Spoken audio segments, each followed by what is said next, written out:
Il existe certains whiskies bien connus qui sont vraiment excellents, mais il y a aussi des whiskies célèbres qui sont chers et, honnêtement, une grande partie de ce que vous payez, c'est le nom, le battage médiatique, parfois la bouteille. Cela ne veut pas dire que ce sont de mauvais whiskies, mais je voulais vous donner une petite liste de whiskies que je trouve survendus et trop chers pour ce qu'ils offrent, ainsi que ce que j'achèterais à la place. Maintenant, la première bouteille de cette liste, vous ne serez peut-être pas surprise d'apprendre qu'il s'agit d'une bouteille de Macallan, et c'est la Macallan 12 Double Oak. Je pense que c'est un excellent exemple de whisky qui ont vraiment bon goût. Je veux dire, la Macallan 12 Double Oak, on ne peut pas vraiment dire qu'elle n'a pas bon goût parce que c'est le cas, mais pour son prix, elle a un goût assez standard, et je pense que si vous allez dépenser cette somme d'argent, il y a des choses que vous pouvez acheter qui auront un meilleur goût. C'est une bouteille très accessible et elle est vieillie dans des fûts assaisonnés au Xérès en chêne américain et européen. C'est très fruité, vous savez, il y a ces notes de fudge, il y a ce côté classique du fût de sherry, et comme je l'ai dit, c'est plutôt bon. Mais je vais plutôt vous recommander une autre bouteille, et c'est la Tamdhu 12. J'ai récemment parlé sur mon Instagram de Tamdhu, comme étant un bon substitut si vous cherchez quelque chose d'assez similaire en style à Macallan, avec un prix un peu moins élevé et peut-être un meilleur whisky. La Tamdhu 12 est vieillie exclusivement dans des fûts de sherry oloroso, et elle a un style très marqué par le sherry, comme on pourrait s'y attendre. C'est très riche, avec des notes de chocolat, d'espresso, d'orange, c'est gourmand et délicieux. On sent vraiment que c'est davantage destiné aux amateurs de whisky, à ceux qui apprécient sincèrement et véritablement un excellent whisky, plutôt qu'à ceux qui recherchent simplement une bouteille ou une étiquette prestigieuse.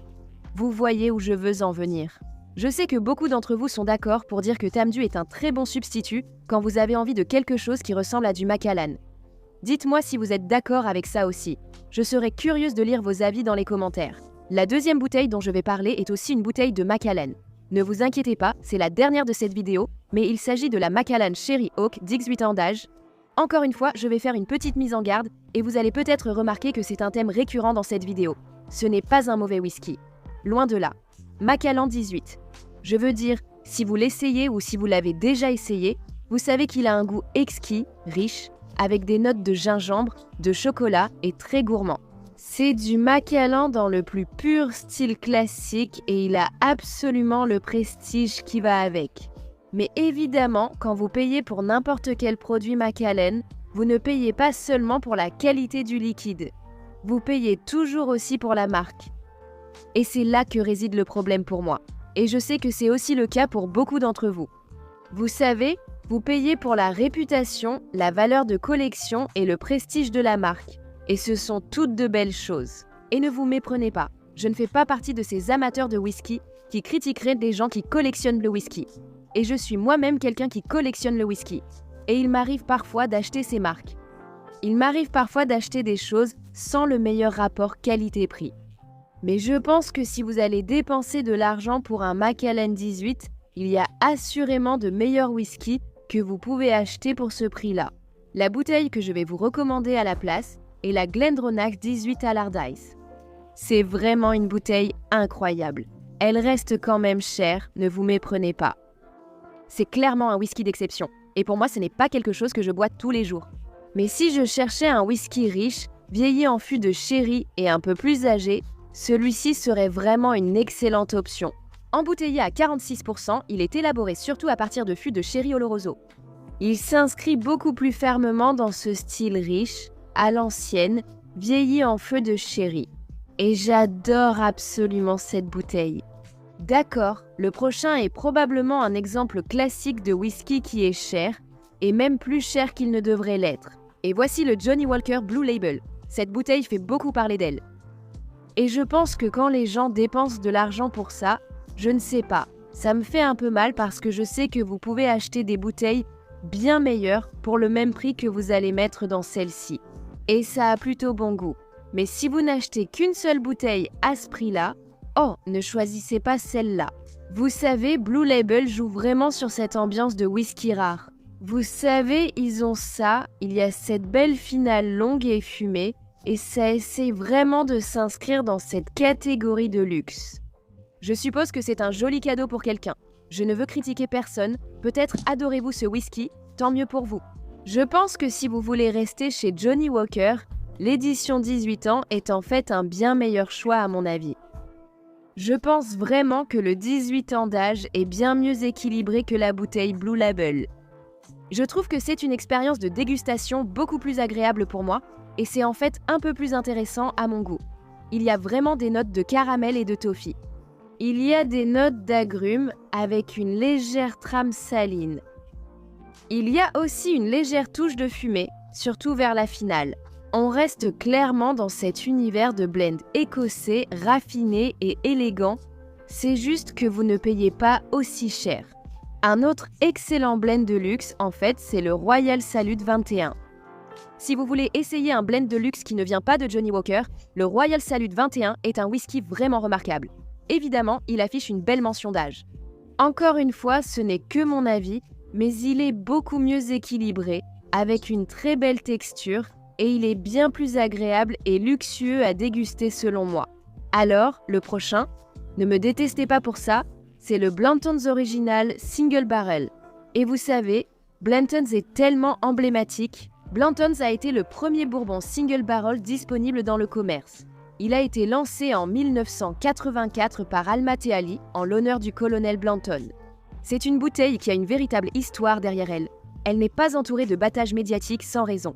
Donc je sais que certains amateurs de bourbon ici pourraient être contrariés que je dise ça. Et je pense que Blanton's est un excellent whisky. Le problème, c'est qu'il y a beaucoup de battage médiatique autour de lui. Et le battage médiatique signifie souvent que le prix finit par augmenter. Trouver Blanton's est parfois difficile, obligeant à l'acheter sur le marché secondaire où les prix sont élevés. Les gens collectionnent aussi les bouchons.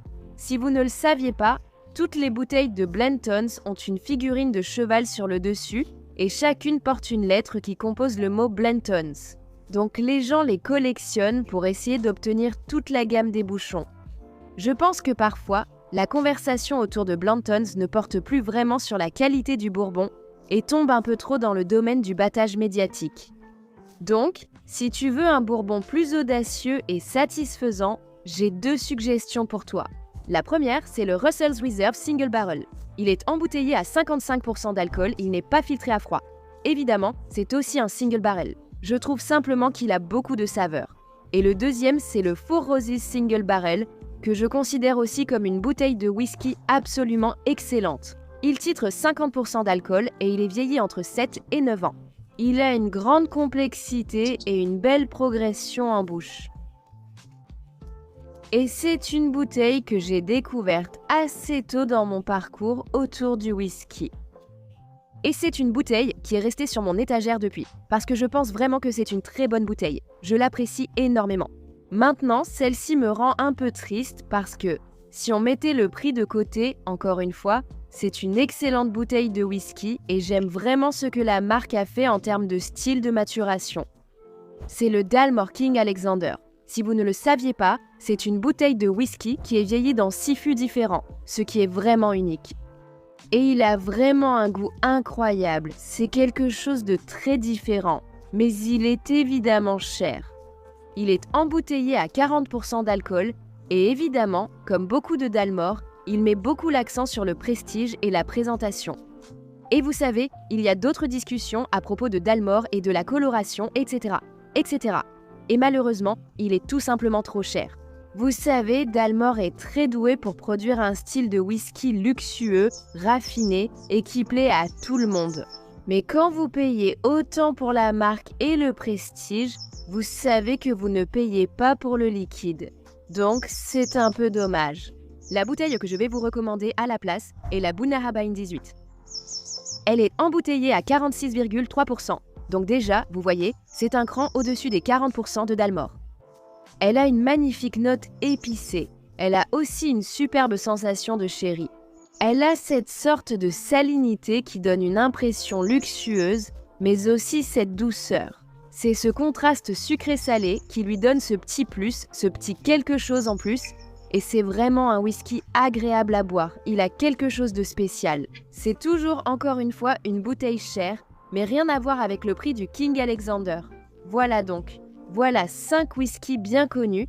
probablement trop cher, que je trouve surévalué et survendu, et ce que j'achèterai à la place. Dites-moi si vous êtes d'accord avec cette liste. Et dites-moi aussi si vous voulez une deuxième partie. Je peux tout à fait faire une deuxième partie à ce sujet, car malheureusement, il y a une liste assez longue de whiskies qui sont trop chers. Et j'ai certainement quelques alternatives en réserve au cas où vous voudriez les entendre.